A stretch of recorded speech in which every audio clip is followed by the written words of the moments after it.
ఒకటి కాదు రెండు కాదు రష్యా ఉక్రెయిన్ మధ్య 3.5 ఏళ్లుగా యుద్ధం కొనసాగుతోంది. దీనిని ముగించేందుకు అనేక ప్రయత్నాలు జరిగాయి. కానీ ఈ మధ్య అమెరికా ప్రెసిడెంట్ డొనాల్డ్ ట్రంప్ ఈ యుద్ధాన్ని ఆపేందుకు తీవ్రంగా శ్రమిస్తున్నారు.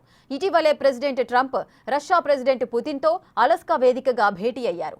ఇద్దరి మధ్య చర్చలు సానుకూలంగానే జరిగాయి. లేటెస్ట్ గా ఉక్రెయిన్ ప్రెసిడెంట్ జెలెన్స్కీతోనూ ట్రంప్ చర్చలు జరిపారు.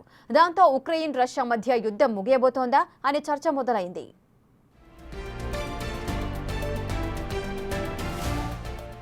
3.5 ఏళ్లుగా కొనసాగుతున్న యుద్ధానికి ముగింపు పలికేందుకు సోమవారం వైట్ హౌస్ లో ట్రంప్ జెలెన్స్కీల మధ్య కీలక భేటీ జరిగింది. ఈ సమావేశం పూర్తిగా ఆహ్లాదకరమైన వాతావరణంలో కొనసాగింది. ట్రంప్ జెలెన్స్కీ ఇద్దరూ యుద్ధం ముగించే ప్రయత్నాలపై సానుకూల ప్రకటనలు చేశారు. ఈ చర్చల తర్వాత యుద్ధం ముగింపునకు కీలక ముందడుగు పడబోతోందనే చర్చలు మొదలయ్యాయి. పుతిన్తో జరిగిన సమావేశంలో తక్షణ యుద్ధ విరమణ కంటే పూర్తిస్థాయి శాంతి ఒప్పందం దిశగా వెళ్లాలని నిర్ణయించినట్లుగా తెలుస్తోంది. ఇది రష్యా వైఖరికి దగ్గరగా ఉంది. పుతిన్ కూడా యుద్ధాన్ని ముగించే దిశగా ముందుకు వెళ్లేందుకు సిద్ధంగా ఉన్నట్లు తెలుస్తోంది. కానీ అది ఉక్రెయిన్లో కొత్త ప్రభుత్వం ఏర్పడితేనే సాధ్యమవుతుందని చెప్పినట్లు తెలుస్తోంది.